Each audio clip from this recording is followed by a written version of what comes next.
All right, ladies and gentlemen, if you'll come to order for a minute. Good afternoon, everybody. This is the subcommittee, the House Subcommittee of Rules on Lawsuit Reform, and we have one bill to begin our consideration of today, which is Senate Bill 68. It's about 3:48, which is not exactly the 3:30 time I had promised, but I understand the website had shifted to saying we were at 4, so I figured I'd try to average the two out and get started at roughly a time in the middle. I appreciate everybody's being here today. This is obviously a very important piece of legislation and one that merits due and deliberate consideration, so I wanted us to be able to get started on our review of it today. As I think I've indicated to many of you who have reached out to me, and as we indicated on the notice, this is hearing only. We're sort of just trying to stick our big toe in the pool today, and we appreciate so much the Pro Tem for being here to present the bill to us. My intention is just to hear from him on the bill, and as much time reasonably as he cares to spend on it and as we care to spend on it, and then to ask him questions. We will not take any testimony today, and of course we're not voting. We're just kind of getting started. So appreciate everybody's presence here today. Before we get going, I would like to call on Representative Al Williams to open us up with a word of prayer. Let us pray. Almighty and everlasting, thou art eternal God, we thank you once again for a beautiful day. We thank you, Lord, that we've now gathered to take care of the business of the people. Keep our minds stayed on you, and let us be able to debate but not get mad. Bless this day, Lord, for it is in Jesus' name we pray. Amen. Amen. Thank you, Representative Williams. If you'll bear with me a minute, ladies and gentlemen. One thing I do want to do, I think most of you know who our committee members or subcommittee members are, but I'll just go through and sort of introduce everybody quickly. Of course, we have Majority Leader Chuck F. Strachan, Representative Stacey Evans, Judiciary Chairman Stan Gunner, the Appropriations Chairman Matt Hatchett. Matt, thank you for joining us here. The Speaker Pro Tem Jan Jones, the Minority Caucus Chair Lady Tanya Miller, Chairman Mark Newton, and Whip Sam Park, who is out of town this week, but I've texted with him and conferred with him, and so he'll be with us next week. And then Chairman Butch Parrish and Pastor Al Williams down there at the end, who opened the meeting for us. I think we have just a simple little bill here before us, I think, Mr. Pro Tem, don't we? It's interesting. I know we take up a lot of issues around here that sort of invoke a lot of passions. I'm not really used to amendments to the Civil Practice Act inciting that much emotion, but this is clearly a bill that a lot of people have a lot of interest in and a lot of concern about, and so we want to begin our review of it today, and we appreciate very much the Speaker Pro Tem for kind of rearranging his schedule for us to be here. So I'll turn it over to Senator Kennedy. And let me see if I can, where is it there? Right there. Thank you, Mr. Chairman. Yes, sir. 1 second. Representative Evans, do you have something you want to say? Thank you, Mr. Chairman. Yeah, just before we get started, I wanted to ask a couple of questions about the intent of our process going forward, appreciating that this is hearing only and that Senator Kennedy is here, Mr. Pro Tem is here to present the bill, and we're going to ask him questions today. But I understand the intent is that this will not be our last chance to ask him questions, and I wanted to ask you that to get clarity. Well, I don't know that I had directly discussed that with him, but that was my intention. You would present today, and we might need to get you back on some other occasions as well to answer questions or talk about different parts of the bill as we move through it. Yes, sir. I'll be available at your and the committee's disposal. Thank you. And then I also wanted to ask the intention of the chairman on public input and how much time will be provided for that and how much notice we can get out to the community, recognizing that while some of those folks are interests that have lobbyists out in the hallway and can jump, a lot of them are individuals that need to travel far and wide, and I want to make sure we give the public a chance to be heard on this.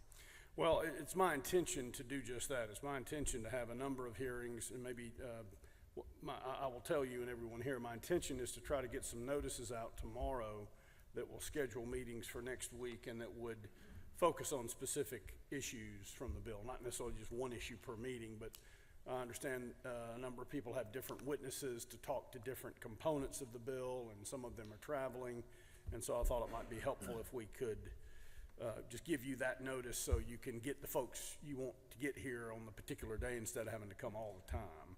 So that's the intention. And I mean, we are going to have some time limitations just because space right now is a little difficult unless we try to meet out on the lawn. On a day like today, that'd be nice. I know, it wouldn't be bad on some days, but my intention would be to try to allow us to hear from everybody to the extent we have available time to do so. And then one last question, if you'll indulge me, Mr. Chairman.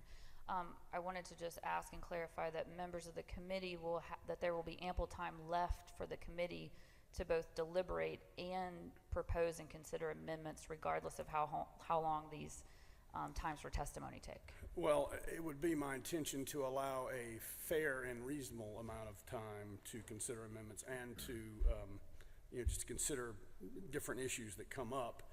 Again, we do have some limitations of space and time that I'll have to impose at some point. So I can't make an open-ended promise to do everything you want as long as you want, but I will certainly try to afford a reasonable Not unlimited, but fair. I appreciate it, Mr. Chairman. Thank you. All right, Senator Kinney, again, thank you. Thank you, Mr. Chairman. Good afternoon. Thank you to the members of this Special Rules Committee. I appreciate very much the opportunity to bring to you, as the chairman referenced, a bill that has garnered a lot of interest. I won't tell you it's just a cleanup bill. As we often say when we start, on some ways we do think it's a cleanup bill, but it's not a simple little bill. The concepts embodied in it are simple, and I'm going to break those down and hopefully explain them to you in a way that I hope will be persuasive. But I bring this Senate Bill 68 on behalf of our governor, Brian Kemp, in an effort to balance our civil justice system and stabilize costs for healthcare providers, job creators, and most importantly, Georgia consumers. This bill does come to you from the Senate with bipartisan support and passage from our chamber. Since 2016, the U.S. Chamber of Commerce estimates that the cost of litigation across the country has risen 7.1% year over year, far outpacing inflation. In fact, the Chamber further estimates that excessive litigation and nuclear verdicts cost Georgians roughly $5,035 per household per year. The impact of excessive litigation extends far beyond the courtroom.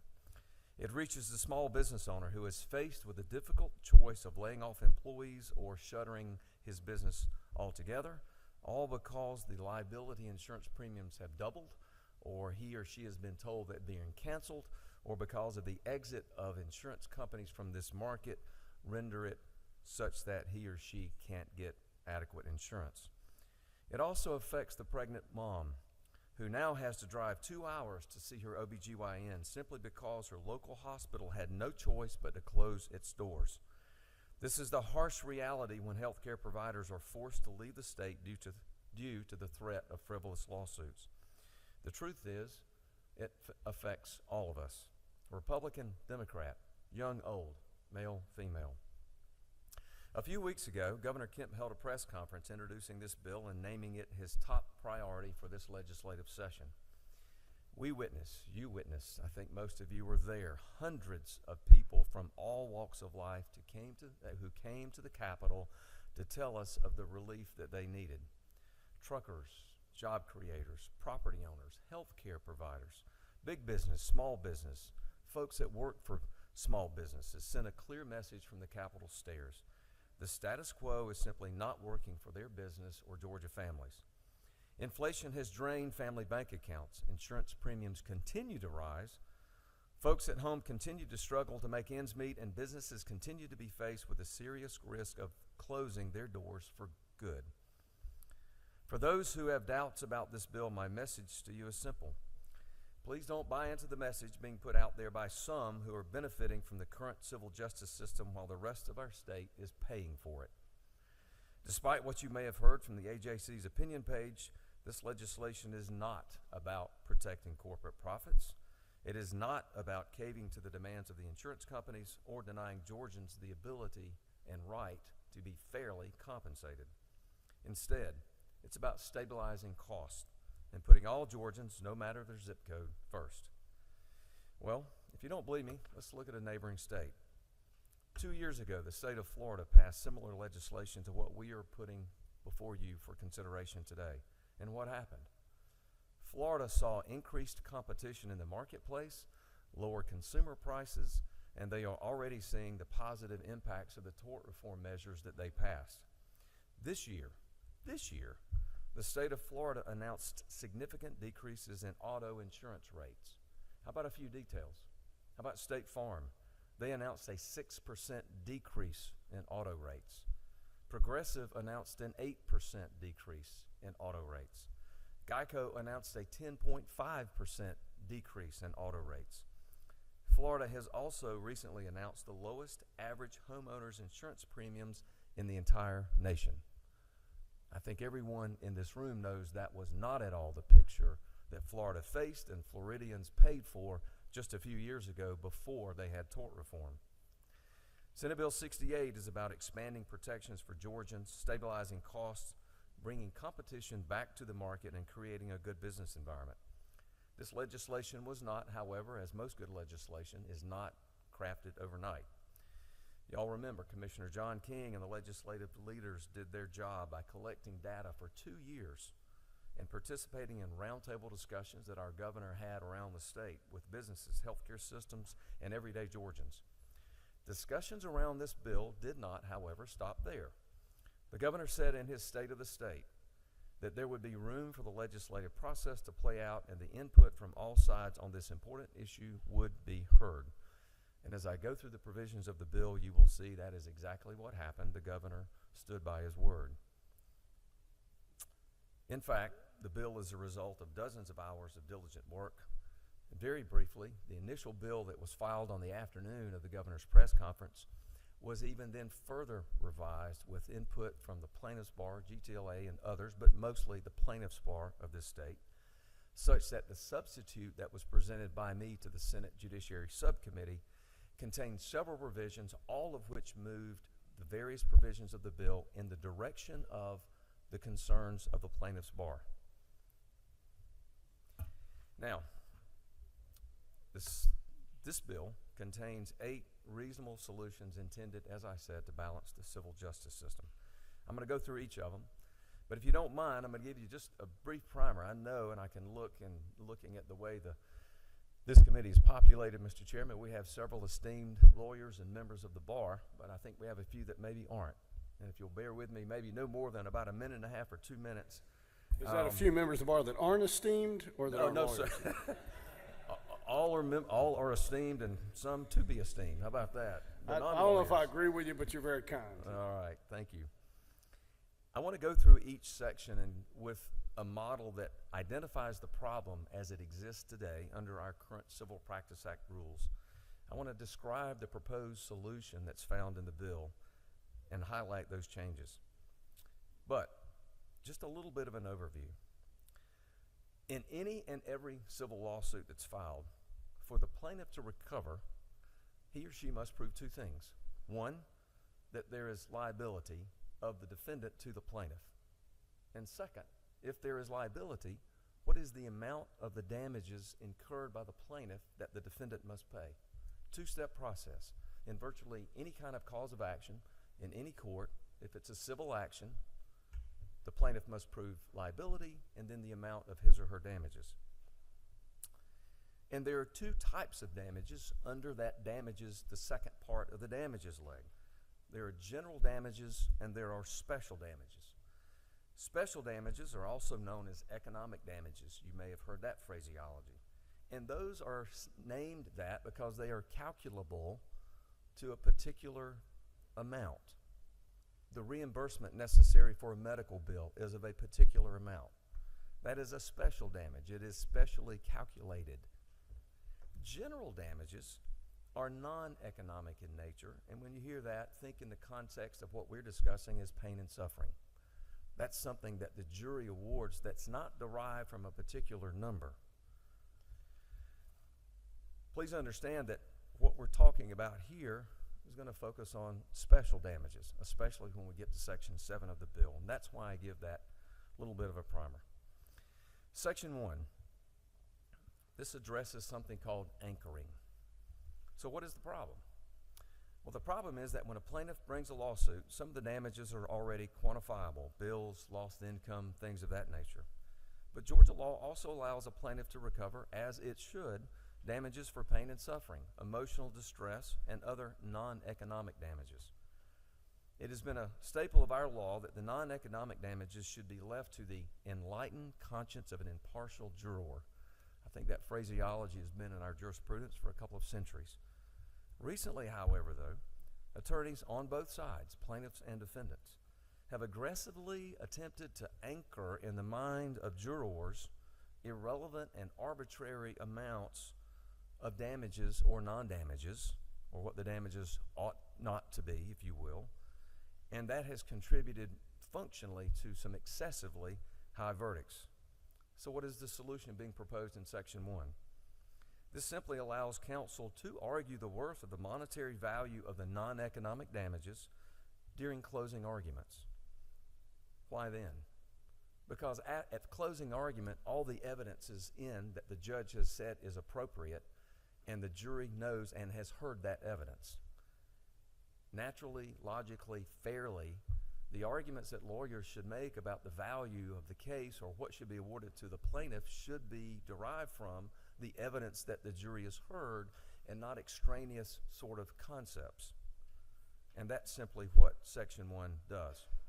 I want to be clear, though, that this provision does not place any limit on the jury's discretion to make that determination of what that amount ought to be.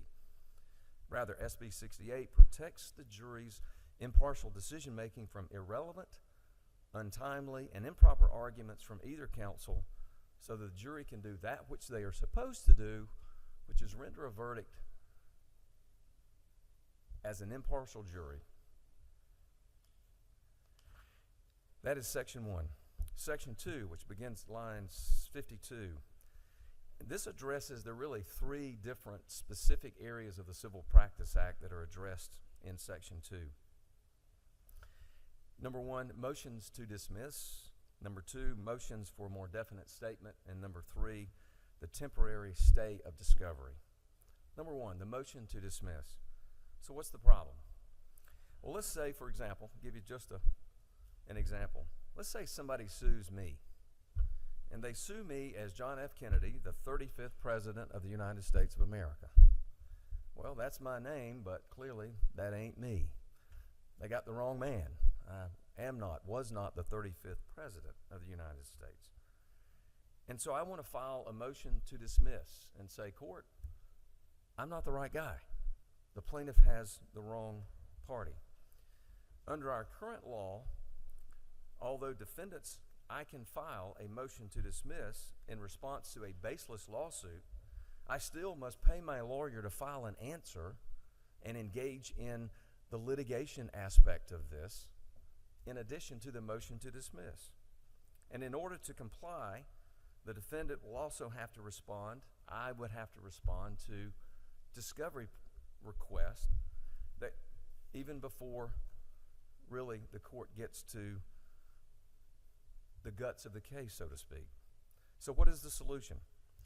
This section of the bill would simply allow the defendant to file a motion to dismiss in lieu of filing an answer. This section, as proposed, encourages the judge to rule on the motion to dismiss before discovery responses are due. It's fair, it's efficient for everybody involved. It's also an appropriate usage of the defendant's and the court's time and resources to require an answer to be filed, to not have to file an answer for a case that ought to be dismissed.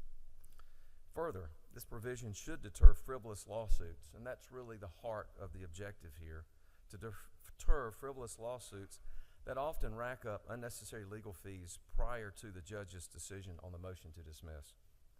The second of the 3 points under Section 2 deals with a motion for more definite statement. The problem here is, under our current law, if a defendant cannot formulate an accurate response to a lawsuit or particular allegation in a lawsuit brought by the plaintiff because the allegations are so vague and not definite enough that the defendant doesn't know exactly how to respond, they're still required to provide an answer. This could leave a defendant wondering exactly what they're being accused of, but yet having to respond to it formally in a pleading. So the solution, Senate Bill 68, simply would require the defendant to move for a more definite statement before having to answer or respond to something that they haven't been given the details of which and know how to respond. The third of the three under this section deals with a stay of discovery. The discovery process is after the complaint is filed and the answer or the initial motions are ruled upon. The parties engage in discovery, which can be asking each other written questions called interrogatories, or demanding requests for production of documents and taking depositions. All of that involves the discovery process. The problem is that a defendant is unnecessarily, under the current system, paying to have to engage in the discovery process even while he's waiting on the court to simply rule on the motion to dismiss. This provides for a stay of that time period while the court is ruling on that motion or making that determination. Again, it's just efficient, it's just fair, and it tries to get at the heart of the problem of frivolous lawsuits that become very, very expensive on defendants, even when they're not supposed to be in the lawsuit at all. Section 3 of the bill. This deals with a provision involving a voluntary dismissal. So, once again, what's the problem? Well, currently, only the plaintiffs have the option of dismissing their case without prejudice, meaning they can refile it, all the way up until and including the time after the jury is picked and after opening statements, but before the first witness is filed. This standard clearly gives the plaintiff the ability to refile or cherry pick the venue or a more favorable jurisdiction. Let me unpack this a little bit and let me tell you how this works. So if I'm a plaintiff and I sue one of you and you're a defendant, you go hire a lawyer. That lawyer consults with you, gathers information, files an answer on your behalf, then engages in the discovery process in which you may have to respond to interrogatories, requests for production of documents, requests for admissions. You may have to sit for a deposition. There may be multiple witnesses that sit for a deposition. You may have to then go out and hire expert witnesses that are needed in the case. And all the discovery that's being done by both sides, this culminates and you're headed now to a trial date, potentially. There are motions filed. All of that can be rather expensive. You get a trial date. You find out you're going to go to trial on that Monday. You show up. The jury shows up. The judge is there. The voir dire, the jury selection process is engaged. 12 people are determined ought to be sitting in the jury box. They take their seats. The lawyers make their opening statements, both sides. Now, this may have taken 6 months or it may have taken 2 years or longer. Under our current rules, the plaintiff can, after opening statements, before he or she calls her first witness, just say, I'm going to dismiss the case. I'm going to go refile somewhere else within a few months. And the defendant can do absolutely nothing about it. By the way, I think I said a minute ago, the defendant doesn't have that option. They can't choose at some point along that continuum that I just described to dismiss the case or have it moved or seek some action like that. So, the solution that this provides in Senate Bill 68, it simply puts a reasonable time limit on the time within which the plaintiff can file their dismissal. So what is it? Well, it's 60 days after the answer has been filed. So the defendant has time. They get to see the answer. They have sued someone. They get to see the answer. They see the defenses raised. And they have that period of time to help determine if, in fact, perhaps they've named the wrong person or if they need some information. They get 60 days of discovery and then can make a decision whether or not to dismiss, or if they're going to go forward, everybody goes forward. The next section, Mr. Chairman, is Section 4. This deals with something called duplicative attorney's fees. This one's a bit of a this is one that's a bit of a head scratcher, but we need to fix this because it really is a problem. Under the current law, the general rule is everybody pays their own attorney's fees. But we have some exceptions under Georgia law that allow for fee shifting, where based on the conduct of the parties, sometimes pre-lawsuit, sometimes post-lawsuit, where fees can be pushed off on the other side. That is, the other side has to pay your attorney's fees or some portion of them. And so what we are finding is that some attorneys, plaintiffs' attorneys in personal injury cases, when they are asking for their attorney's fees to be paid for by the defendant if they meet the metrics of the particular statute, are utilizing more than one statute and getting a full double recovery under two statutes of the attorney's fees. Well, it doesn't make any sense, but the problem is we don't have a statute that says, wait a minute, if you're awardable or you should be awarded attorney's fees, okay, but you just get them one time. You don't get the double dip. This simply clarifies the ambiguity that exists in the law now. Section 5 deals with the state of our law now involving the inadmissibility of the non-use of seat belts in Georgia. I think probably just from prior legislative efforts, I think most of us are familiar with this. But the core issue is, right now in Georgia law, if I'm a plaintiff and you hit me and it's your responsibility and it's determined, let's assume that liability is clear, but I was not wearing my seatbelt. I made the conscious decision to disregard a safety component of my car, that is the seatbelt. The jury never knows that I wasn't wearing my seatbelt because we've got this one law that says it's inadmissible. Now, this is what I get from folks back home and elsewhere, non-lawyers, is a real head scratcher because they go, well, wait a minute, doesn't Georgia law require us to wear our seatbelt? The answer is yes. But we've got this odd law from a few decades ago that's still on the books that says the non-use is inadmissible. And it just may be that the jury ought to know that perhaps my non-use, my choice to disregard a safety component of my car, being the seatbelt, contributed maybe significantly to the injuries that I sustained because I wasn't wearing my seatbelt. It's just fair for the jury to know that when they get to the end of the trial and have to make determinations such as who is at fault for the injuries that occurred. By the way, this doesn't tell the jury at all what they're supposed to do with the information. It just gives them the full picture. That's Section 5 of the bill. Section 6 deals with negligent security claims. I would tell you a lot of people have referred to this provision of the bill or a provision of the bill dealing with premises liability. But I would tell you that this bill does not address all issues when we think of and what's talked about premises liability. It is only one particular section or cause of action that is brought in the premises liability sphere, and it deals with negligent security claims. This deals with claims of liability and responsibility for a property owner when criminal acts of third parties occur on their property. So what's the problem?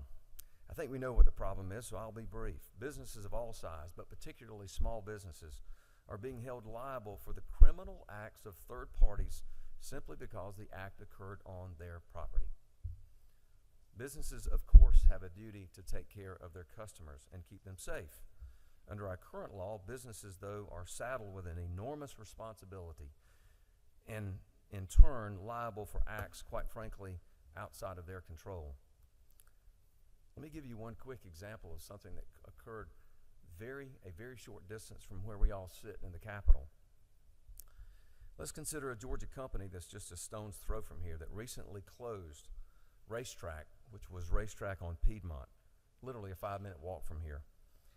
The store provided fuel, affordable food, essential products to a once underserved community, and they did so intentionally and specifically 24 hours a day, 7 days a week. The community needed it. Racetrack invested substantial time, capital, and resources to build an asset for patrons in downtown Atlanta. This was a new venture for them with regard to where they were building this particular store. Racetrack made the determination to invest heavily in the community, and the community was quite frankly excited for the presence for what it offered. In light of some of the incidents occurring near their storefront, in light of what had happened around the area near their storefront, Racetrack increased its security. They spent tens of thousands of dollars to deploy around-the-clock off-duty police officers. They installed a mobile alert tower. They installed state-of-the-art security cameras. They installed at multiple levels different kind and state-of-the-art lighting to do everything they could to make the premises as safe as possible. Despite these investments, though, the store had to close its doors to the public, citing concerns regarding employee safety. However, all of the efforts I just talked about to prevent crime from taking place weren't enough to prevent Racetrack from being left vulnerable and liable for the crimes that were occurring even off their property and down the street. And they were forced to make the decision to close that store, meaning the people that were previously being served by them no longer had that privilege or asset or access just down the road. Our current law, quite frankly, folks, makes it almost impossible for businesses to achieve an environment to mitigate the impact of a litigation cost. So the solution that's being provided in this section. At the heart of the issue with our current law is the issue of foreseeability. An argument that, quite frankly, business owners are simply not likely to win. It's one of those that lends itself so easily to Monday morning quarterbacking of, well, something could have always been done better. Something more could have been done. You should have done this. You should have done that.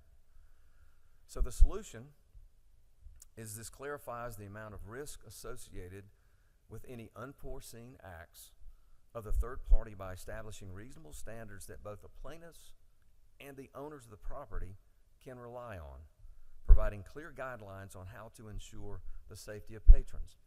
We don't have those guidelines in the law right now. We have an area that has developed so quickly that the statutes have not kept up with this. We have some case law, quite frankly, but does not give owners clear lines of demarcation so they know what they need to do to make sure that they are within the bounds of what the law requires, and if they are, that they shouldn't be subject to unnecessary litigation. Very quickly, the three basic sections of the bill involve the three different standards that the law recognizes. One, and the invitee standard of someone on their property, which you would expect, and the law still requires, as this bill does, the highest duty that's owed by a business is to an invitee. Then there's also addressed in the bill the licensee standard, which is a slightly lower standard. And then the bill also addresses what to do with regard to a trespasser. These provisions set the standards that the plaintiff must prove in order for an owner or occupier to be liable for negligent security. Finally, there's a provision near the bottom of that section that specifically addresses security contractors. So this provision of the bill also examines that liability or potential liability in regard to a negligent security claim when a security contractor assumes or undertakes a duty to invitees or licensees to keep all of the premises safe on behalf of the owner or occupier. Hiring security in these circumstances simply holds the security contractor to the same standards as the owner if in fact they are hired for that purpose. And logically, the contractor is held to that standard because that's fair if that's what they've been hired to do. Section 7. And I've only got one more, Mr. Chairman, after this one, so I'm only 2 sections to go. Section 7 deals with something that y'all have all heard about of phantom damages. And it deals with how special damages are presented to the jury. Remember at the top of my comments when I talked about in my opening statement that there were 2 types of damages. You have special damages that are capable of being calculated by math, and then you have general damages involving pain and suffering that are not calculable but are left to the enlightened conscience of an impartial jury. It is important to note that Senate Bill 68 deals only with special damages. So when you hear me speaking of what this bill seeks to do, this particular provision, it's only as to special damages, not pain and suffering.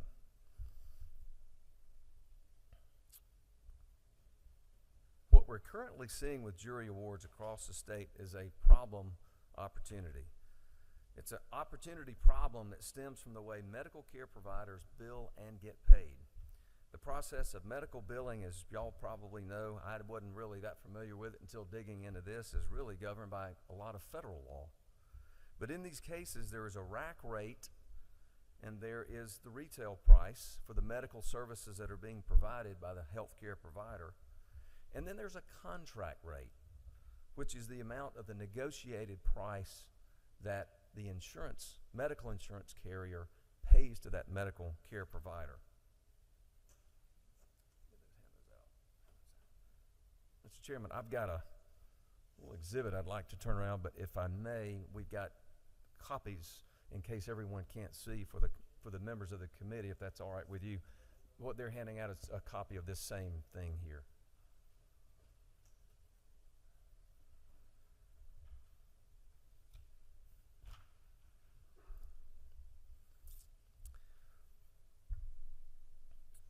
So let's talk about two different kinds of plaintiffs. Let's call plaintiff number one, who does not have medical insurance, and we'll call him Mr. Uninsured.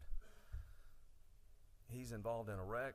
Let's assume again that the person that hit him or was involved, the tortfeasor, the person that's liable, is 100% at fault. He gets a bill for the medical services that were rendered to him for $100,000.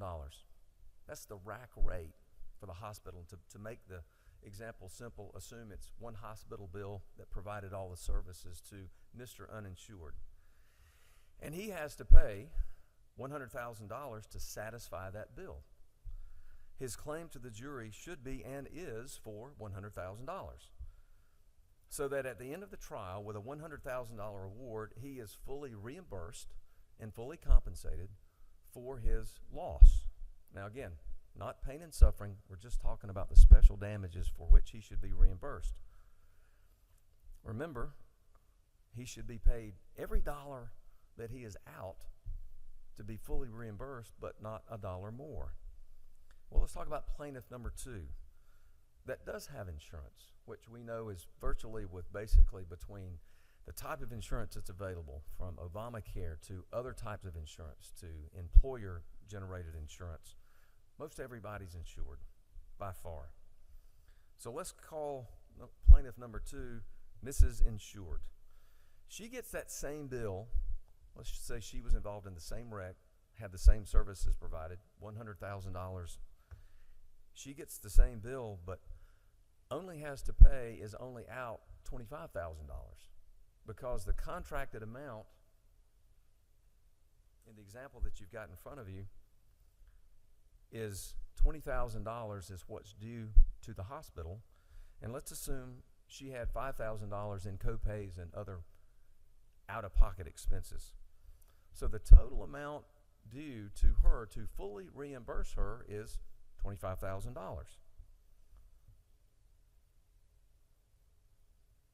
And her claim should be $25,000 to the jury to be fully compensated and fully reimbursed just on these special damages.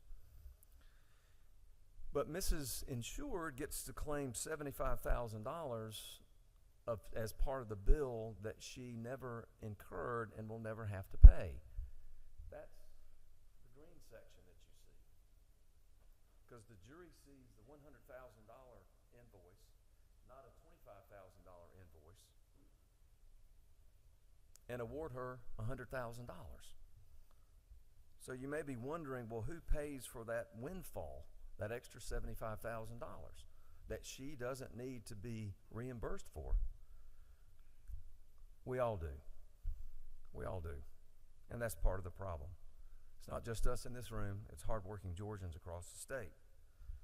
Under our current law, this unfair process results in excessive reimbursements for which two people benefit: Mrs. Insured and her lawyer.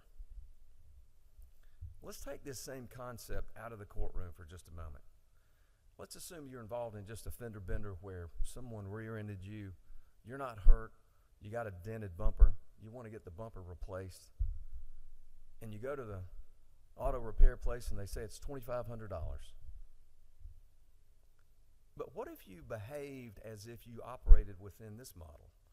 And you went to the guy that was going to do the repairs and you said, hey, how about giving me an invoice for $10,000? Why?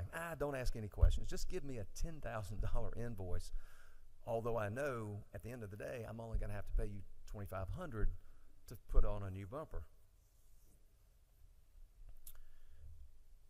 I think that's what we otherwise would know is called insurance fraud.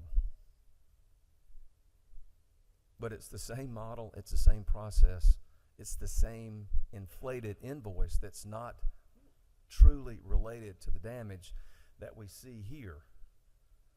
Now, it's not fraud in the bodily injury context because the law allows for this under our current rules, and admittedly because of this confusion created with the way hospitals bill, sending out a rack rate that they know they're not going to get paid that amount, but that's just the model that we're in. That's why we need to change the rules to take care of this.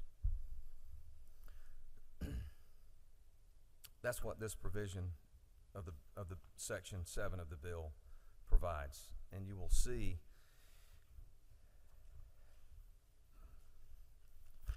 that it simply says in subsection C that the plaintiff, if the plaintiff has any form of public or private health insurance, and I'm paraphrasing, evidence relevant to the determination of the reasonable value of the medically necessary care shall include both the charged amount, that's the rack rate we've talked about, as well as the amounts actually necessary to satisfy the bill. I will tell you that is a compromise position. That is something that was negotiated on our side. It wasn't initially how the bill was initially dropped, nor as it came out of a sub. But again, the continued conversations and negotiation with the plaintiff's bar produced this change, again, to accommodate their concerns. Finally, Section 8 of the bill addresses something called bifurcation. Bifurcation in this context simply meaning dividing the presentation of evidence at the trial into two phases. Y'all remember at the beginning of my comments I said to you that there are two things that a plaintiff must prove. One, liability by the defendant that's been sued in the courtroom, and number two, how much does he or she owe the plaintiff based on the damages that the plaintiff has incurred. The problem is the current process mixes those two, because what's supposed to happen logically, fairly, equitably is the jury should first consider the issue of, is this defendant liable to this plaintiff for what he or she is claiming? And if in my example they got the wrong guy or wrong lady, or this defendant wasn't negligent in a way that harmed this plaintiff, then that should be the end of it. This allows for either party, not just plaintiffs, the plaintiff or the defendant, to ask the judge to bifurcate the trial, meaning you would have two phases. The first phase to determine that which should be determined first of, is the defendant liable to the plaintiff? And then if the answer is yes, you move immediately to the issue of the presentation of evidence of damages, and the jury then decides how much should be awarded. Now, I've heard comments about this, well, wait a minute, this is going to delay things, this is going to drag things out, different judges, different. No. It's the same trial, same courthouse, same judge, same everything. It's just the jury is asked to make a determination as to issue one, and if the answer is yes, this defendant's liable to the plaintiff, the judge says, call your first witness. Let's talk about the damages. The jury needs to hear that. And the jury then determines how much should be awarded.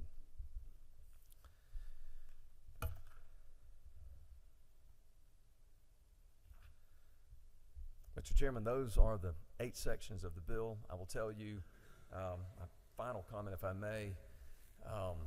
I've had lots of questions which are certainly understandable and fair, and I won't go into the details unless asked, and I'm happy to.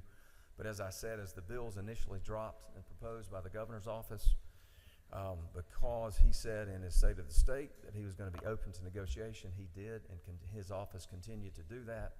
that produced a substitute that I presented at Senate Judiciary. And if you're wondering, that initially the bill had 9 sections. This one only has 8 because of the objections to one section. The governor's office, with my agreement, made the decision to entirely remove that section. That was at the request of the plaintiff's bar.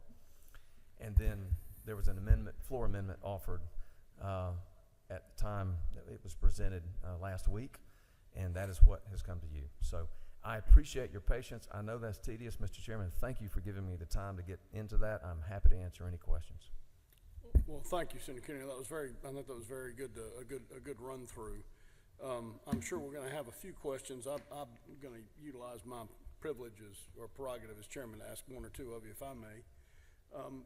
I'm just curious, what was the section that was removed from the bill altogether? What did it address? I don't remember the section number, but it was a section that proposed for OCGA 13-611, which was, as initially passed by the legislature way back, Title 13 is contracts. Is that the attorney's fees? Yes, sir. Statute? It's for attorney's fees when the defendant has engaged in bad faith. Put the plaintiff to unnecessary trouble and expense. And then there's a third prong. Yes, sir, That's exactly. similar, yeah. Yeah, I can't remember. those 3 prongs. The initial thought was to take it back to the original intent of the legislature, which that attorney's fee shifting mechanism should be available, but only in issues of causes of action related to contract. Okay. But that was removed. Yes, sir. None of Okay. that is in what's before you now. Okay. Just one or two other questions as to the bifurcation. So we're right now currently the structure of the bill, just sort of looking at the fact that section 8 is all underlined. That's a new section. I assume you cannot. I think, can you request by motion for the court to bifurcate certain phases of a trial? Mr. Chairman, you can, but it's not terribly clear, and it's not often used common, because it's actually, if I'm not mistaken, it's 91142 that is under a provision of the Civil Practice Act dealing with consolidation of claims, sort of the opposite of bifurcation. But there's a provision under subsection B that references that you can have separate trials on separate issues if asked for, but it's not specifically worded or very clearly worded so that the parties can avail themselves to that under the circumstances of what we're talking about here. And forgive me because I don't do a lot of litigation. Is there not a statutory provision on consideration of punitive damages in a separate phase of a trial, or is that just sometimes done as a matter of practice?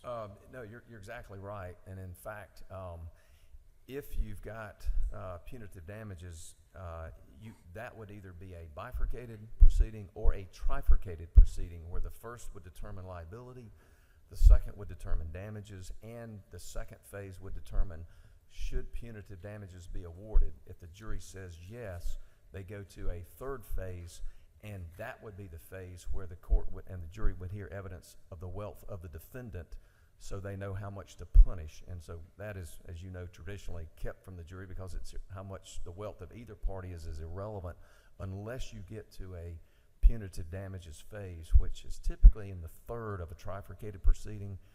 You could collapse it and have it in the second of a bifurcated proceeding. But yes, sir, you're exactly right.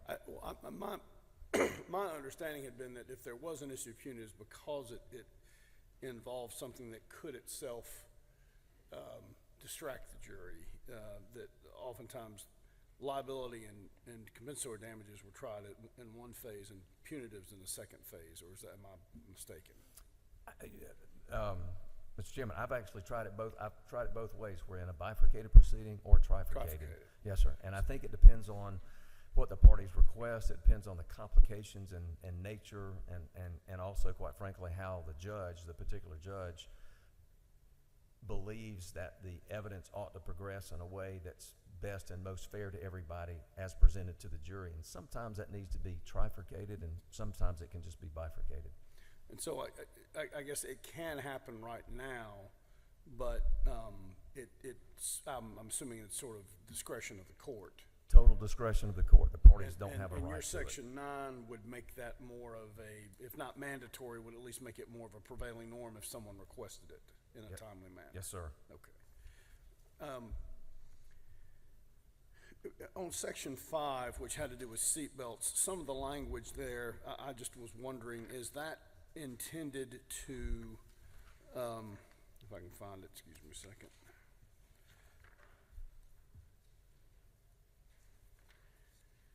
So it says that that particular evidence on the failure, I guess, of to wear a seatbelt may be considered as evidence admissible on the issues of so forth, and may be evidence used to diminish any recovery. So is it still leaving it up to an argument and to the judge's discretion, or is the intention here that it's always going to be admissible and can always be used in argument as a sort of a failure to mitigate kind of argument? I think, Mr. Chairman, I think it's number one, to answer your question, it's always admissible. Number two, how it would be applied and how it would be relevant and the utility of the evidence would turn on the facts of the case and how the plaintiff presented their case. It may be that it might, in fact, be highly relevant to an argument of contributory negligence, or it may not be about contributory negligence at all. It may have something to do with assumption of the risk or some of these other principles. I think which they would turn on would depend upon the facts of the case. Okay. So I guess the court would still have some discretion as to whether it would allow it or for what purposes it would allow it. Well, no, sir. I think A, it comes in, but B, I think it would come in and could be considered in any civil action as evidence on any of those issues. Okay. And depending upon the arguments made by the different parties, for example, assumption of the risk may not be an aspect of the case, so it wouldn't. But issues of negligence may be. Maybe, okay. Yes, sir. So it depends on the facts of the case. Yes, sir. And then finally, on the dismissal, voluntary dismissal, section 3, is that one of the sections where there were some changes made across the hall to the original bill? Was it originally a later date or an earlier date, or is that still much stayed the same? You're exactly right, Mr. Chairman. In fact, this was yet another example of where, from what was initially filed, was moved in the favor and direction of the plaintiff's bar. Initially, this language was aligned with the federal rules of civil procedure, in which plaintiffs have up until the time an answer is filed to dismiss and avail themselves of the voluntary dismissal and then the refiling.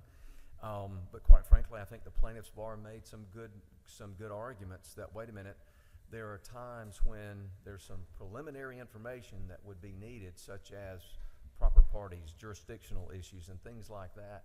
And we need a little short window to do some discovery. And again, the governor's office agreed. I agreed with it. I thought it was a fair move to make. And so this move to give an extra 60 days for the plaintiff to do that discovery. Thank you. And one final question for someone like me who doesn't do a lot of trial work. The section 1, which was sort of the, I'm not sure how you... Anchoring? The anchoring Yes, sir. provision. Tell me, could you give me examples of what currently happens now that would be prohibited under this language in your view? Sure. Right now, as you know, the lawyers get to interact with the jury in voir dire and start asking questions, and that's the time for jury selection. But oftentimes, the lawyers will tell, and judges will let the lawyers tell just a little snippet maybe about what the case is. Depending on how the judge wants to manage the courtroom and how he sees certain issues, some lawyers will start talking very early about, ladies and gentlemen, this may be a $2 billion case. Or depending on the evidence, I may ask for $10 million. Whatever it is, those things that are said that can begin as early as those initial interactions between the lawyer and the jury. Like in jury selection? Yes, sir. Can begin that early to start putting ideas in the juror's mind to anchor them to certain numbers when the jury has received and heard no evidence about what the damages are, or maybe what a number associated with it ought to be, or what the medical bills are. And then that can continue beyond, of course, jury selection. And so this just simply is a very common sense approach. Says, wait a minute, before the lawyers start talking about that and numbers and suggesting, wait till the end of the trial when the evidence is all in, and those arguments need to be rationally related to the evidence that's before the jury. So there's I guess a timing limitation as well as a substantive limitation as well. Well, but once you get to, well, yes, sir, I guess it has always been, I think, the presumed law that the arguments of those numbers should be rationally related to the evidence. Otherwise, a lawyer's up there asking for something for which there's no evidentiary support and could get called down for that in an objection. So I don't think it substantively changes that part. I think it just clarifies the law as it's practiced and implemented now. But to your point, it does, though, change and set forth a timing aspect of when the lawyers can start talking. And it's not just the plaintiff, it's the defendants too. The defendants can't start talking in jury selection about, now this case really doesn't involve any money. There's no value here. You ought not award anything. No, that's not allowed either. Okay, all right. Well, thank you. Those were just a couple questions I have. Okay. All right, I'm going to try to call in the order in which your light came on. Representative Evans. Thank you, Mr. Chairman, Mr. Pro Tem. I want to start in section 2, and I understand the concern about going forward with discovery while you've got a motion to dismiss pending, and I get that. But right now, the way you described it, it sounded like the defendant files the answer and then discovery starts. But in reality, if you file a motion to dismiss, you agree with me, right, that there's an automatic 90-day stay of discovery? There is an automatic 90-day stay of discovery that is a maximum of 90 days. And the problem is it doesn't account for when the court doesn't rule within 90 days, such that after that initial 90-day time, now the defendant is subject to all this barrage of discovery while he or she is simply waiting on the judge to rule on a motion to dismiss that may be a simple one-page order going, you're right, you're not the right defendant, you shouldn't be in this lawsuit at all. And I assume that 90 days was picked because that same section that members who aren't familiar, you can find it starting on lines 86. In that same section, or a little bit above that, but in that section starting at line 76 actually. But I assume that 90 days for the stay was picked because that same section also says the court shall decide the motion to dismiss within 90 days. You agree with me on that? Yeah, absolutely. But sometimes the court doesn't. Sometimes the court doesn't, but I think what is so potentially valuable and useful to all the litigants, the plaintiffs and the defendants, is this model says, okay, we're going to not expose the defendant or defendants to what may be totally wasteful and unnecessary discovery while the motion to dismiss is pending. But to your point, at the end of the 90-day period, the judge is supposed to rule. And if the judge doesn't rule, then the plaintiff is going to be asking the court to open or remove the stay so he or she can move on with the discovery they need to do. And that's contemplated and that's baked into the concept here. The defendant is going to be going, Judge, we're at day 91, you haven't ruled on my motion to dismiss. So now everybody's asking the judge to rule and rule timely as contemplated. Right now, as you know, that's not part of the process. All you have is a 90-day stay, and if the judge decides to take 90 days, 120 days, or 12 months, there's no limitation on that, and all the while the defendant's being engaged in discovery that's maybe very expensive and wasteful from the standpoint if once he gets his order dismissing him from the case, he's now been engaged in 9 months of discovery and a lot of wasted money. I appreciate that. I'm trying to set the scenario here. You've got a motion to dismiss is filed, you've got a 90-day stay of discovery. For whatever reason, the court hasn't ruled. We know that our state court judges, some of them are going on a shoestring, and they don't have a lot of staff attorneys like the federal courts do, which they typically get orders out in 60 days because they have more help, and if they don't, they're going to show up on a list, sort of the tattletale list. You've got outstanding motions. We don't have anything like that here in Georgia, so there's nothing forcing a court to rule. And what I want to ask you about is, you've got the scenario, you got the motion to dismiss filed, 90-day stay of discovery, 90 days is up, the court hasn't ruled. We're putting all the burden and all the negative effect of that late ruling on the plaintiff and none on anyone else, and we're not setting up any way to force the court to rule. Now, you could say, oh, well, the plaintiff can ask the judge, hey, where's the ruling? Okay, denied. No one wants to file those motions. No one wants to file a request to a judge saying, hey, rule on my motion.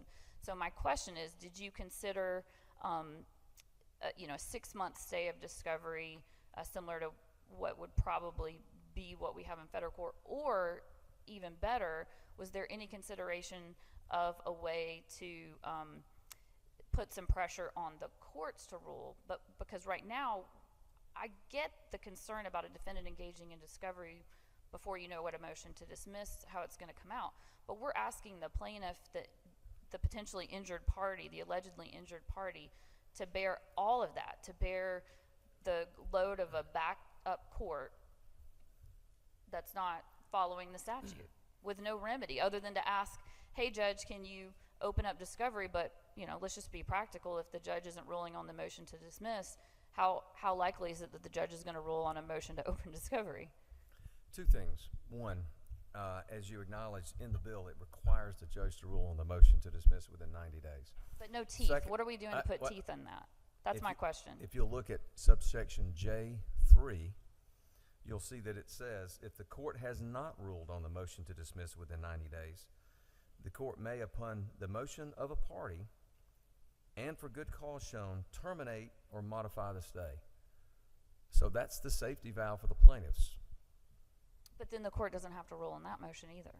Well, Mr. Representative, I can't fix all the world's problems, but what I will tell you is the dynamics that come to bear here are very different, far more beneficial to all the parties, because now the judge is going to be getting it with both barrels. He's going to be getting the defendant saying, will you please rule? He's going to be getting it from the plaintiff saying, will you please lift my stay? Somebody or both parties are going to be saying, judge, you're not in compliance with the rule that says you're supposed to rule within 90 days. And lastly, I think to the point that's embedded in your comment, quite frankly, if the tie goes to anybody, it goes to the plaintiff in this. Because to your point, if folks want to start jumping up and down and sending the judge ugly letters about, judge, you hadn't ruled on my motion to dismiss, to your point, you're right. You'll get an order, motion denied. Well, but the defendant's not going to do that. We just to your point. Let me move on. At some point, I'm going to get cut off, so let me move. Okay, we disagree sure. on this vehemently. But understanding you started us here today talking about we've got to cut down on the cost of litigation. And I understand you believe a lot of that cost is from frivolous litigation and payout of damages, but you would acknowledge with me, I believe, and tell me if you would agree with me, that part of the cost of litigation is also costs paid to lawyers to defend cases all along the way. True? Sure. I mean, anytime lawyers are hired, certainly. I costs believe money. I think we both agree lawyers ought to get paid. Yes, absolutely.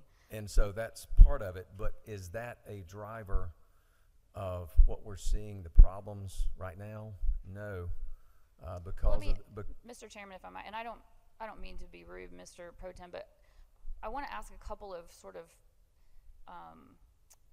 foundational questions, so that, because not all the committee members do litigation as much as we do, or do it at all, and so I just want to set up a couple of foundational things and then ask you my real question. But if you go off on every single one of them, then we're never going to get to the point. And so if you just bear with me, I know everybody's going to want to go home at some point. I'll do my best, Okay. but please understand, if you set up a false premise, I need to point that out, please. That's all I'm saying. Well, and Okay? the only premise I'm setting up is that it costs money. You have to pay lawyers all along the way when you're in court. If you get sued, you've got to pay the lawyers to work the case, not just the damages at the end. I don't think there's any dispute that, yes, defendants typically hire lawyers and lawyers get paid. Right, so you're here to talk about how do we crack down on frivolous litigation.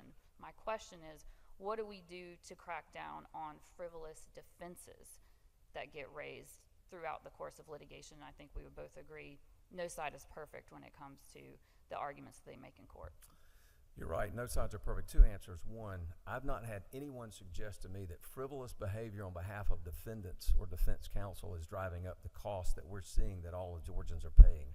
And if you think about it, it's rather kind of irrational to think that that's the case, because someone is paying that lawyer, whether it's the individual, the company, the insurance company, or someone responsible for providing that defense. Why would they be doing that? Now, does that mean it never happens? Of course not. The second part of my answer is that's why we have fee shifting mechanisms such as in 91514 that I'm sure you're familiar with, that talks about the behavior of the parties and counsel after the case is filed. And so lawyers are free to go to the court and ask for attorney's fees if there's been I think the phraseology is a, quote, unnecessary expansion of the proceedings, close quote. That's one of the standards of 91514. So we have rules and mechanisms that address or would address that, but I would just say, to me, with all due respect, it's that's not something I've heard in walking along the way of trying to figure out how do we help hardworking Georgians, that insurance companies are wasting money telling their lawyers go waste money and file frivolous motions. So you're not aware of the fact that there's plenty of folks that have as a defense strategy to bleed the plaintiff because time is money and they're not getting anything, their lawyers are not getting anything in the process. You've never heard of a defense strategy of delay. That's something completely foreign to you. I'm not telling you it's completely foreign, but as a driver of the problem that we're seeing for hardworking Georgians with their insurance premiums and the other costs of frivolous litigation, no, I don't think it is. I want to move to bifurcation. Okay. Representative, could I interrupt you 1 second? Let me just hit one other question, and if I could come back to you. Thank you. Chairman Newton, do you have your light on? Thank you, Mr. Chairman, and Mr. Pro Tem, thank you for this. I appreciate you putting in a lot of layman's terms for those of us who aren't in court regularly, and it's very helpful, and I think it's been very well explained. There are two areas that I do have some familiarity with, Section 5 and Section 7. One deals with the seat belts. As somebody who's been part of a team that takes care of people ejected from a vehicle, first time I heard that it was illegal or against Georgia code to tell the jury that part of being ejected from the vehicle, which made their damages much worse, was inadmissible. So I appreciate you correcting that and giving the jury just the simple truth. Doesn't mean they're the only ones responsible, but I certainly understand that and I appreciate that in Section 5. Section 7, though, in your diagram that you show, I am pretty familiar with some medical bills. In particular, I mean, family members, grandparents, and we all get those, what's called an EOB, an explanation of benefits. Anybody who's had medical care knows there's a list price up there similar to what you show. There's usually, if you have insurance, there's a contractual discount that can be 75, 85%. Then there's an amount you owe, and that's where you start with your 20% of this amount you have to pay, or deductibles, and the rest of that just goes away as part of the insurance process. So is what this bill trying to do is to, similar to we're getting the truth to the jury about seatbelt usage or non-usage, are we just trying to let them know that if this completely satisfies, gets a payment in full stamp on a bill for just $25,000 and not $100,000, we're letting them know both numbers after the amendment. Is that right? We're letting them know that the initial list price was $100, but $25,000 completely reimbursed all the health care. And then, by the way, if there's the $75,000 isn't like that would have been pain and suffering. That's general damages, if I understand right, not special that we're talking about. So we're just trying to let them know exactly what I explained to my grandparents when they want to understand a medical bill, which is here's the list price, but don't worry about that. Here's the real maximum allowable. Here's how much you owe, and here's how much your insurance pays. It's just giving them the truth. Isn't that correct? That's exactly correct, Mr. Representative. I think you explained it better than I did, quite frankly.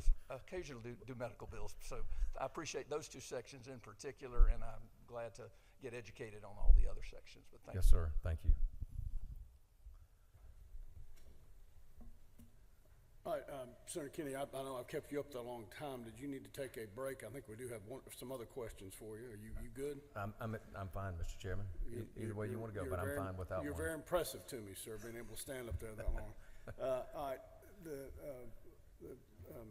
what's that? Oh, I'm sorry. Hold on, Charlie. Let me get Representative Williams. I think he had a question earlier. Thank you, Mr. Chairman. I've been sitting here mesmerized by these brilliant legal minds, and as you was talking, I sense some degree of sarcasm in that comment, Representative. no, I'm very sincere, because as you were talking, I was thinking you close more times than a Baptist preacher when you're talking. But I was going to ask, from a layman's standpoint, because a lot of Georgians are not going to understand this debate at this level. They have two things. First, the small businessman says, my premiums are too high. The average citizen says, my premiums are too high. You mentioned Florida. I knew that there were going to be a lot of learned people, so I did a little homework before coming to this hearing last night and today. And you mentioned Florida. And my homework says that insurance has gone up about a time and a half since Florida instituted tort. It also went on to say that the biggest problem in Florida has been the reinsurance market forcing premiums up sky high. Also, I learned that, of course, premiums went up, premiums have not come down, but it has done wonders for the insurance business, but it has shown no relief to the average policyholder in Florida. And the reason being not torts, but acts of God like Hurricane Andrew that cut off profitability for many, many years, and then a series of other hurricanes. So how are we to think that this is going to lower premiums, which it has not anyplace else? How are we, because we're here, I know my people want to see some relief, but we certainly want it to be realistic, and I have not been able to find where there's going to be relief as a result of tort reform as written here. Great question, and I appreciate that question. And really, embedded in your question, in the heart of it, is one of timing. And to the comment that insurance rates have gone up in Florida, I've been asked the question many times, well, when will my premiums go down in Georgia? Tomorrow? Next week? Next month? And the answer is, I can't tell you the answer to that question. There are too many variables in that equation. I will tell you it's not going to happen overnight. I can tell you that unless we do something different, we will be guaranteeing Georgians' insurance premiums will continue to skyrocket. We do know that. Number two, I would tell you that what you are seeing in Florida, now while there may have been a lag, if you will, of the effect and the benefits of tort reform when it was passed, that premiums continue to go up, because just like here, the insurance market is not going to change overnight. It didn't in Florida, and it won't here. But it will change the dynamics so that insurers will want to come back to Georgia, just as they did in Florida. And specifically, the numbers that I gave you in my opening statement, or gave the committee in my opening statement, gives the details of, in fact, what's happening now. This year in Florida, they have the lowest homeowners insurance premiums in the country. That was not the case last year, the year before, certainly not 3 years ago. The numbers that were given, State Farm decreased their auto rates 6% this year. Progressive, 8% lower this year. Geico, 10.5% this year. So it takes a little while to take effect. And I expect the same, and there's no reason that we wouldn't expect and enjoy and reasonably anticipate those exact factors to come here in Georgia, because we have faced the same difficult dynamics of insurers leaving the state. So I think it is at its heart Mr. Representative, I think it is a timing issue. And as to the comment about acts of God, that's not what we're talking about. That's property and casualty type insurance. And you're right, we can't fix that. We can't anticipate that. That is a driver of those type policies. This, virtually every provision of these 8 provisions are geared at what to do about personal injury claims. And that is what the experts, that is what the insurance commissioner, that is what the product of the House Bill 1114 that was passed last year for the tort data collection bill, all of that went in to inform the governor's office of what ought to be in this bill based on what was learned from the insurance commissioner's report that would produce a more competitive environment and reduce insurance policy premiums as it relates to these type policies. Misunderstood. For clarification, I did not indicate that we were debating property casualty insurance. I only put it in because that was a major reason many insurance companies left Florida. It was not toward, it was acts of God. That's the only relationship I did. Having written insurance for many, many years before moving on, I do understand the differences. Yes, I'm not suggesting you don't know the difference. I would just tell you I think we have different information. A lot of the information I've received is in fact that one of the reasons that insurance companies were leaving Florida is the same reason we're hearing they're leaving Georgia. It is the tort environment here for the policies that they're exposed for. Oh, I'm sorry, any follow-up? Thank you. All right, Chairlady Miller. Am I on? Hello. Should be, there you go. Thank you. I think the mics are not exactly hot. You have to kind of Get it, warm it up a little bit. Yeah. We'll see if we can get it warmed up. Thank you, Mr. Chairman. Thank you to the Speaker Pro Tem. I do have a couple questions for you. So you started your presentation talking about the fact that we need to stabilize costs. You rattled off some statistics, 7.1%, $5,035 per house per year. Where is this information coming from? The first came from, since 2016, is the U.S. Chamber of Commerce, that the litigation costs have been risen 7.1% year over year, Okay, which well, outpaces inflation. Let me just make sure I'm getting it. So Okay. you said a 2016. Since 2016, Okay, but where are you getting this data from? U.S. Chamber of Commerce And data is from this- them. And is this Georgia data or is this nationwide data? No, this is nationwide. This is a U.S. Chamber of Commerce, not Georgia Chamber of Commerce. Okay, and so that is there a date on that report or some place we can go and objectively look at these numbers that you're talking about? I can certainly try to get that for you, but the data, the stats are since 2016. That is what the U.S. Chamber of Commerce reports has been the inflationary cost of 7.1% year over year. And that's the inflationary cost of what now? Of litigation. Litigation specifically. The cost, yes. And it's the cost of personal injury litigation? Yes. Okay. Yeah. Now, and then the $5,035 per house per year, where'd you get that one from? Again, the chamber. Okay. I believe that's the U.S. Chamber, but I'll be happy to get back to you and let you know if that's a Georgia Chamber derived data point or a U.S. Chamber. But I believe it's the U.S. Chamber. Okay. And so when we say that there's $5,000 per house per year that's going up, in what way? How is that appearing in households? It's in the insurance policies that you pay for your homeowner's insurance. It's the premium increase on your automobile insurance. It's the cost for excessive verdicts involving trucking companies that virtually everything we touch when you go to the grocery store, it got there on a truck. Most Right. everything you buy got there via a truck.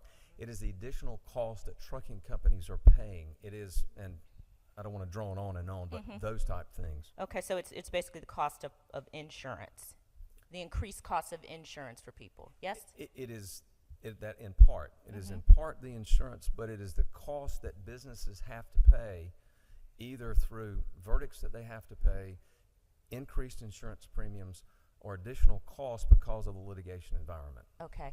And you talked about, I've heard the term frivolous lawsuits and excessive verdicts. Is it your position that frivolous lawsuits lead to excessive verdicts, or are those two different things? Those are two different things as I speak of them. Can they both exist at the same time or the same case? Sure. Can you tell me of a frivolous personal injury lawsuit that you would categorize as frivolous that led to an excessive or nuclear verdict? Well, I would say one that most of us talk about in this vein is the CVS verdict. Okay. And you For a thought, $42 million verdict where there was an assignment of, I think, 95% of the responsibility on the property owner and 5% on the victim and 0%, as I recall, on the person who pulled the gun and shot the victim. so a jury heard that case, correct, a verdict. And I guess the issue in that case, as it is in most premises cases, I just want to make sure we're talking about the same sort of proof that a plaintiff has to have. In order to bring a negligent security case, it's not just that you were the victim of a crime on someone's property. That is not sufficient in and of itself for a plaintiff to bring that kind of a lawsuit and be successful. Isn't that true? You mean currently or under the proposed Currently. bill?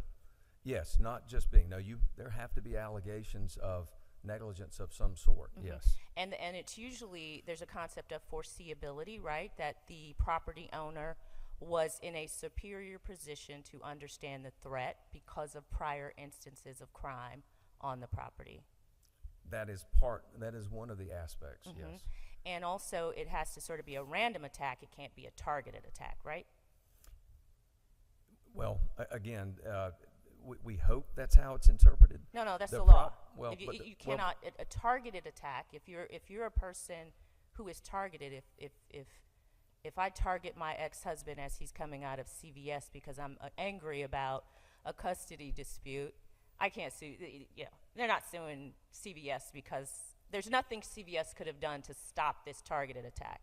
That's typically how it works, correct? Well, we hope that's the case, but that's not always the case because there are examples of where folks are having, simply because they own property or operate a business, are having to pay, or settlements are being effectuated because of arguments being made by a victim that criminal behavior should have been anticipated. And that's part of the core of this, is setting up some parameters. It's the foreseeability issue that you talked about. And it is so very easy to Monday morning quarterback or 3 years later talk about, well, there was something that put the property owner on some sort of notice and they should have known and should have done something differently. And it is that ambiguity, that lack of guardrail, lack of direction in the law as we have it now that we're trying to provide in this bill. Well, I think that the law is pretty clear on what the standards are for bringing a premises liability case. It is not, property owners are not insurers of the property. They're not responsible for what happens on their property simply because it happens. There has to be some evidence that the property owner was aware of the danger, and then they did not do enough to protect their customers. Isn't that true? No, I disagree. That's where Okay. you and I are not going to agree to say that there must be something that was done wrong, because because of the foreseeability issue and other aspects that are there. Okay, so it's your position that if there is a property where no crime has been committed for miles, and they have off-duty security guards, all the lighting, all the bells and whistles of what would be an appropriate security measure, that if something happens on their property, that they are not protected by the law right now? That's exactly right, and that's why Racetrack had to close their business. Okay, Because and I'll give you the example. What ultimately produced the decision that they had was because of some warring factions of people that were, I think, ultimately shooting at each other off of Racetrack's property. Okay. And they wind up in litigation for that.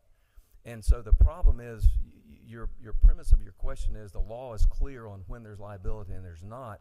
And I would just respectfully disagree that the law is not clear, and it stems from the opinions of the Georgia Supreme Court that have set the standard as the, quote, totality of the circumstances.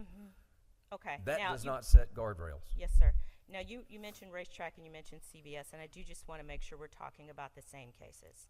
So the racetrack that we're talking about is the one that is near Georgia State University that was, well, did you know that that particular racetrack was called Club Racetrack? Are you asking me that Yes. Are you aware of that? I don't know to what you're referring, so no, I don't know Well, you what Club mentioned Racetrack racetrack. is. Yes, I don't know what Club Racetrack is. Club though. Racetrack, that if you Google Club Racetrack, that particular racetrack comes up. Have you ever done that?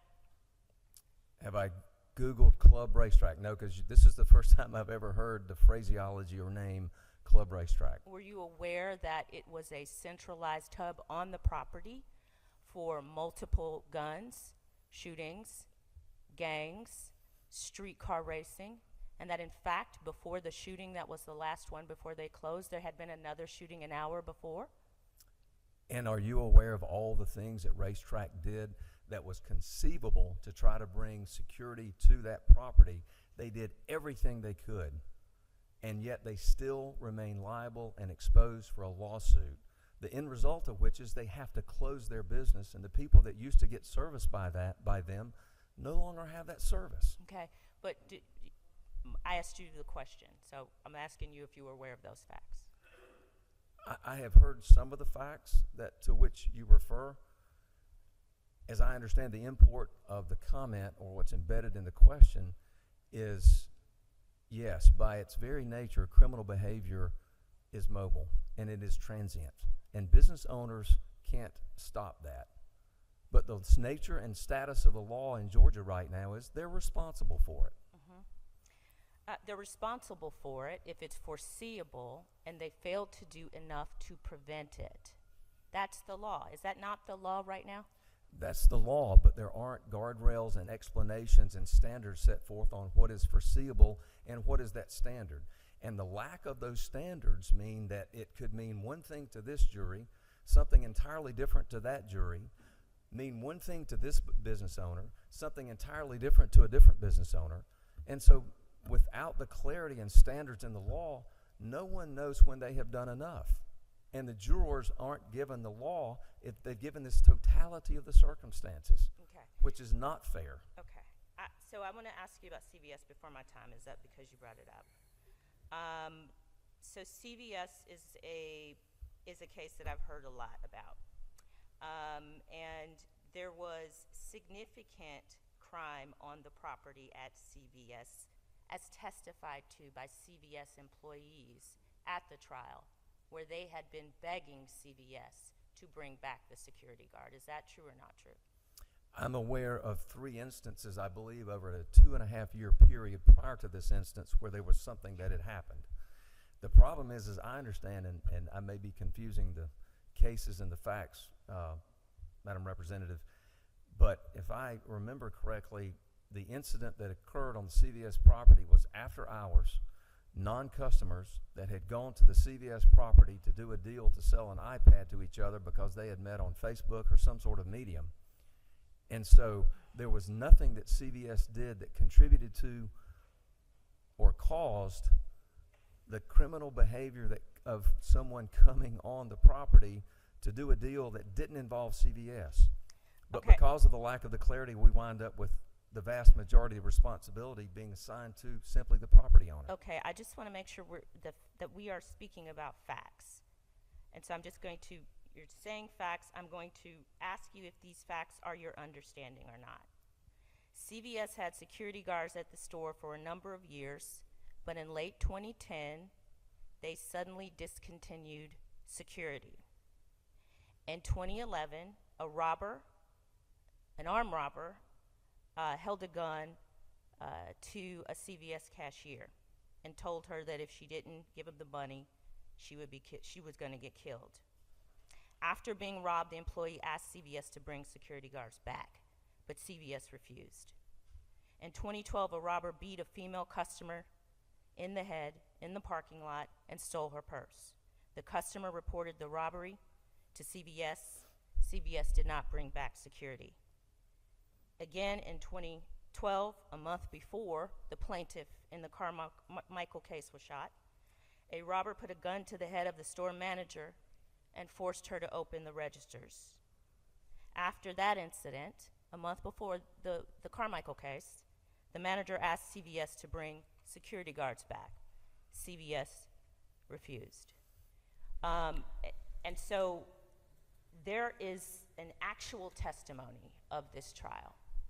And I guess my question to you is, if the jury, after hearing the facts of this case, determined that the conduct of CVS was the rationale for that jury, who are we to second guess that? Because if the jury doesn't have the parameters set by the law as the legislature passes to say when there should be liability and not, then we are freewheeling and let every jury make a decision which produces highly inconsistent, unfair results across the spectrum, and not necessarily just unfair to the defendants. It may be unfair to plaintiffs because they're in a very conservative jurisdiction, and that jury decides we're not going to find any liability, or we're not going to award damages. And so the point is to bring stability, is to have a statute that sets the standard so that everybody knows, no matter where you are, what the venue is, what kind of business it is, what the plaintiff's injuries are, what the defendant's conduct is. We need those standards. That's what this addresses. Mm-hmm. Well, I think that this is really an interesting issue, because you are speaking about a broad spectrum of cases, and I'm wondering if you have collected data, actual data, that the body can review to back up what you're saying. Well, you're just asking me generically, do I have data? I'm asking you I that would refer you. let me ask it specifically, Sure. so it's not generic. If you say that there are wildly different situations all across the state that shows our system is all out of whack, that should be documented somewhere so that we can review it and figure that out for ourselves. Does Right. it exist? Yes, it does. It exists by the collective wisdom of what's going on in Georgia. And you ask Georgians and hardworking Georgians when they open their insurance premium what they're paying and what they're getting for it. You ask insurance companies why they are leaving the state and why they are leaving the market. You ask the insurance commissioner about his report that was produced pursuant to HB 1114. You can ask the governor's office about all the data that they took to inform them about what needed to be in a very fair and balanced approach to this problem. So yes, if with all due respect, if you were not at the press conference to see the hundreds and hundreds and hundreds of Georgians that came here begging for some relief, begging for something different because the status quo is not working, that is the amalgamation and the collective wisdom of what we're all living under right now, and that's why it's got to change. What about all of the people who I have spoken to who appreciate that the 7th Amendment of the Georgia Constitution allows them to have their day in court and to have the representation of an attorney? And just because people did not stand behind the governor, would you not agree that there are other people across this state, in the hundreds and thousands, who go into these properties, particularly these slumlord properties? We know about this it's been well reported in the AJC, the hundreds of people who live under abysmal conditions because absentee, out-of-state landlords refuse to take basic steps to keep them safe. Have you met with any of those hundreds of people? Were they at the press conference? You know why they weren't at the press conference? I'm asking you, have you met with them, Yeah, and were they at the press conference? They were not at the press conference because nothing in this bill impairs their right to a jury trial. Nothing in this bill impairs their ability to get full and fair compensation. Mm-hmm. Nothing in this bill impairs the process by which they would have their special damages and their pain and suffering evaluated. Mm-hmm. So, no, they weren't here because that's not implicated, and I guess I'm not supposed to ask you questions, but if you'll tell me where the right to a jury trial is impaired in this bill, I'll work to change it. I'd be happy to, but I think we'd be here all day. And I'll meet Madam- you afterwards if you Madam want. Chair, I have I'd to do like, that. Can I ask one more question, sure, please? let's try to wrap it up. One more area of questioning, and I'm sorry, this is let me just say this. This bill has multiple parts to it. It is a very complicated area. It is a specialized area. It is being oversimplified, and I am trying to get to the heart of some of the things, and it's going to take a little bit of time. I appreciate the indulgence of the chair and the Speaker Pro Tem. What in this bill will give relief to all of those people who stood behind the governor as it relates to their insurance premiums? What in this bill does that? It's a collection of several things. Number one, if it relates to negligent security cases, it will provide parameters under which we all know if you own property or you're a business, the circumstances under which you will be found liable or should not be found liable. That will inform the insurance company so that they can effectively assess the risk. It goes to the issues of bifurcation, where that can produce a much more efficient way of trying the cases. It will go to the issue of the very unfair rule of the voluntary dismissal, where a defendant can be drug around for 2 years only to have the lawsuit dismissed at the last minute. Those are just some of the examples that run up the cost of anyone participating in the system. All of that collectively should work to lower the cost for litigants. Many of whom, when they are there, the freight is being paid for by an insurance company from the premiums that they pay to procure a policy. Okay. So Madam Chair Lady, could you? He just said a whole lot, Mr. Chairman. He did, and you're going to have another chance to take a few swings at him later on. We're coming up on our hard stop here, and Representative Evans's light is still blinking. I'd like to get back to her for a few questions. Yes, Mr. Chairman. Thank you very much. Representative Evans? Thank you, Mr. Chairman. I wanted to go to bifurcation for a minute. It's new. This mandatory bifurcation, if a party asks for it, it's not something that's ever been mandatory in Georgia. It's not something that's in the federal rules. The federal rules say you can ask for it, but it's in the judge's discretion, which is what it's always been here. So this is new.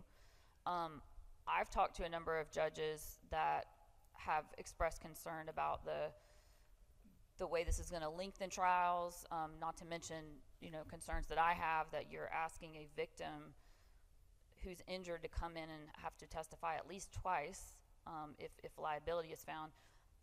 So that's one premise of my question. The other is that this bill goes into effect upon signature of governor, except for the 2 sections, I believe, that deal with premises.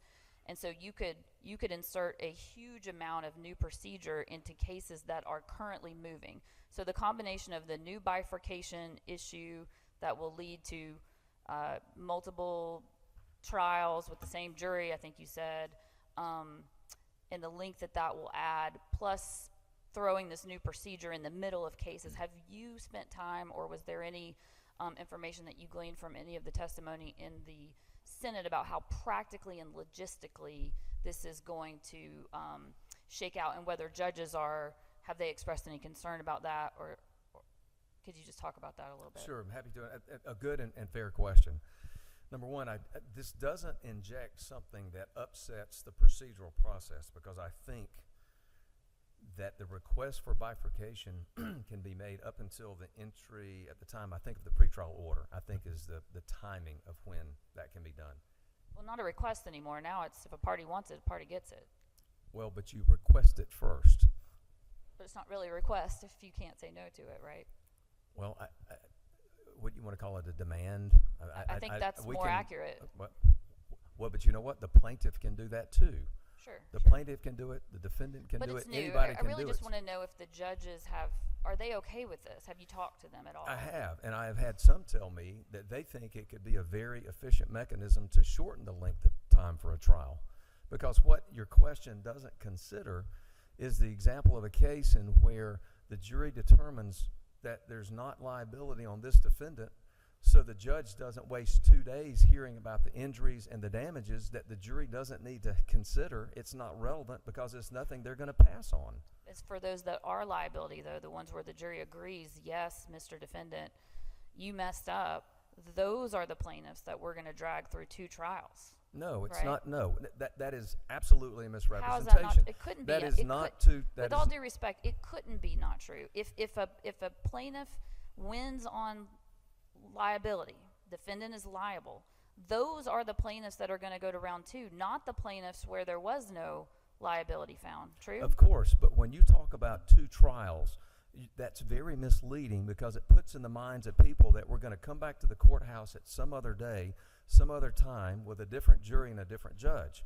What this states in the bifurcation process, as I think you know, is as soon as the jury makes the determination of liability or not, if there is liability, the jury comes right back in from the jury room, they take their seats, and the trial proceeds. There's no delay. It's the same judge, same courtroom, same courthouse, same jury, same lawyers, same parties. And the jury would deliberate twice as well, which sometimes takes But it's, days, weeks. but no, it's 2 different issues. Why do you think it would take longer if they're considering 2 issues 2 times versus having to consider 2 issues in one setting? Well, because they've had to set through 2 different sets of. You and I disagree on that, but Sure. I really wanted to know if you talked to judges, because I didn't see any judges testify before. The ones I've talked to seem very concerned about this. The administration of jury service, people don't love to serve on juries. I wish they did. It's an amazing thing that we have in this country. But that is extra burden on our court system. True? No, it's absolutely not an extra burden on the court system. This assumption that this is going to lengthen the time of trial is, I just don't think, factually based. And what is not accounted for in your comments and your analysis are those examples of where the jury determines that this defendant is not liable.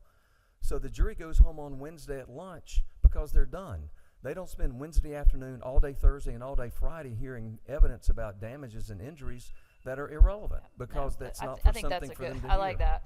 But the plaintiffs that are hurt are the ones that are coming back. I want to touch 2 areas as briefly as we can. I want to talk about anchoring, and you talked about in the voir dire, the attorneys talking about putting numbers that had no rational relationship to the case, in your opinion. But would you agree with me that lawyers use voir dire both sides to root out bias? Jurors who, no matter what, no matter how injured the plaintiff is, no matter how liable the defendant is for it, they are just not going to rule for this plaintiff for whatever reason. And the same on the other side. There are some people that they just don't like big business, and so defendants are going to, if they're a big business, are going to try to get them off the jury. So would you agree with me that we use voir dire to root out bias? That's a simple question, I think.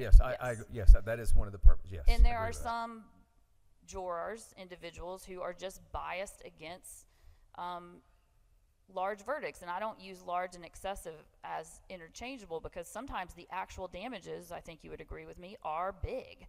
And some people just don't want to give big verdicts, no matter how much they may be warranted. And big is in the eye of the beholder. So why are we going to cut off, and what's the rationale, what's the fairness of cutting off a plaintiff's attorney's ability to root out bias against awarding damages at all? I don't think Which it is what happens if you can't talk about dollar amounts in voir dire. I don't think it does. How so? I think if you look at the language that you find beginning at line 33, and I'm paraphrasing, counsel shall not argue the worth or monetary value of non-economic damages, and the counsel shall not, in the hearing of the jury, elicit testimony regarding or make reference to any specific amount or range of amounts of non-economic damages. That's left to the enlightened conscience of the jury. I think in the trial practice that we engage in, you still can ask those general questions. You can ask those questions that we all do to, as you accurately say, to root out bias and determine what that bias is. What anchoring doesn't go to that. Could you use dollar amounts in that? Under this bill, can you use dollar amounts in voir dire to root out bias? I would have to have more facts to know what you're talking about. I think we need to figure that out. And I'm asking my questions. This is a big bill. I mean, this could be 10 bills. And so I'm genuinely trying to find out. I mean, you and I have differences of opinions, but I highly respect you as a litigant, and I think vice versa. I am genuinely trying to find out what was considered, what might have been missed, what your rationale is. Just like when I'm hammering out a settlement agreement with opposing counsel, we're going back and forth and we're crossing out each other's language, but sometimes we had the same goal and we just disagreed on how we wrote it. I'm trying to find out that stuff. So I appreciate that we might need to come back to that. The last area I want to touch on briefly is seatbelts.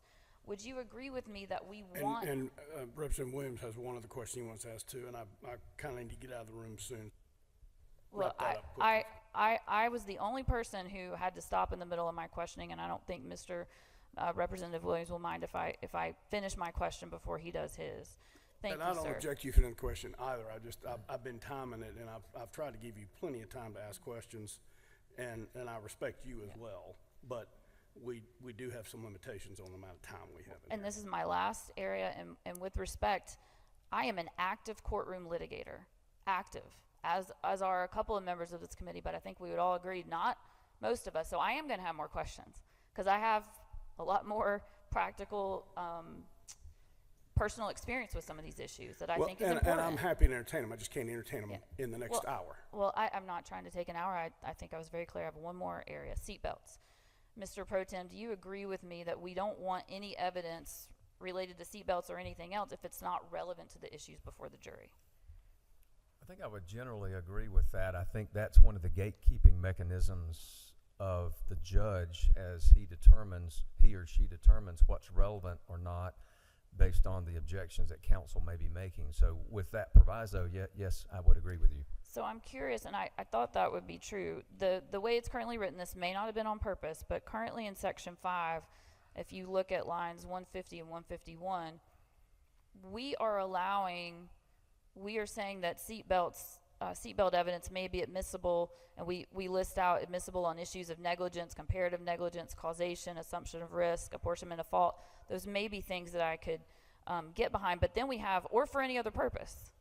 Why would we allow such a broad category of ways to get in seatbelt evidence that to me doesn't seem anchored to the facts of the case? I appreciate the pun. Because I think just to make sure that, because we're not perfect when it comes to drafting legislation, we're not perfect when it comes to writing the rules that you and I have to live under as we try cases, those identified 5 or 6 topics there may not be the only areas that would be considered under a fact pattern that neither one of us know right now before a judge that we don't know who's ruling over it might determine there might be some relevance. And so that there again, that's the judge's purpose. He or she is the gatekeeper of what is relevant, and so those specific items are identified so that it's clear that those are appropriate purposes for which to for the seatbelt evidence, but Would you also be just okay as with- just as a fail-safe to or other purposes. Again, the judge is going to be the gatekeeper. But would you be okay, but he is, but we are too. So would you be okay with some language that similar to, and we'd work on this, but for any other purpose relevant to an issue in the case? Some kind of tying it back to, because I think arguably a judge could let it in for any reason or no reason.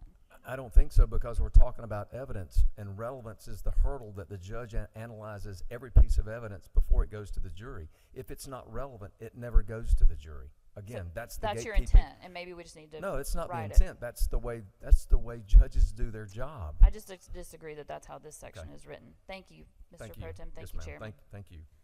Thank you, Representative Evans. Representative Williams. Thank you, Mr. Chairman.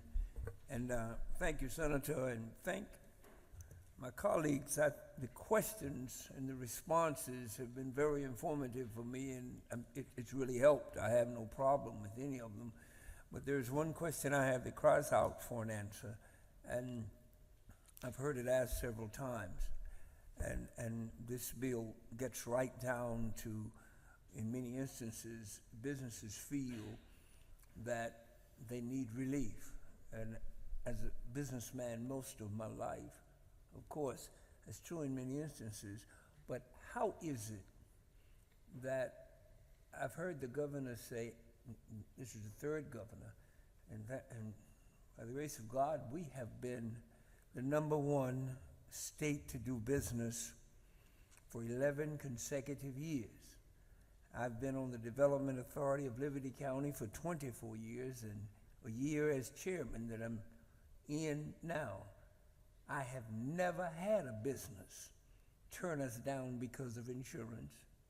And I'm wondering, how can we be the #1 company to do business, and all these insurance companies are running from Georgia, but I've never heard that come up as a problem in what has been 11 fantastic years for business. It's an oxymoron. Explain to me how we can be number one to do business and the worst place in the world to have insurance. Well, that's a great question, and it's not that it's the worst place in the world to have insurance. I think what you're alluding to is what others have mentioned, and I have too, Yeah. that we are 2 years running the #1 state on the judicial, quote, judicial hellhole list, close quote. That's not a name I came up with. It's not a list I came up with. It's not a publication that I wrote. So what that tells us is regardless of the metrics and yardsticks that are used to determine how bad our environment is, we know that we are the worst of the other 49 states. So to your point, and I think it's a great point, I will agree with you, I think we'll both agree, we will not and cannot remain the #1 state in which to do business if we maintain the top of the judicial hellhole list. We won't be on the #1 state to do business next year. Those two cannot exist very long. And I think, quite frankly, based on the press conference and the people that came, and it's not just businesses, it's folks, it's hardworking Georgians that are suffering under the insurance premiums that they're having to pay, and those that are struggling to get insurance, that have produced this environment that we're dealing with. You're absolutely right, Mr. Representative. We can't be on both lists.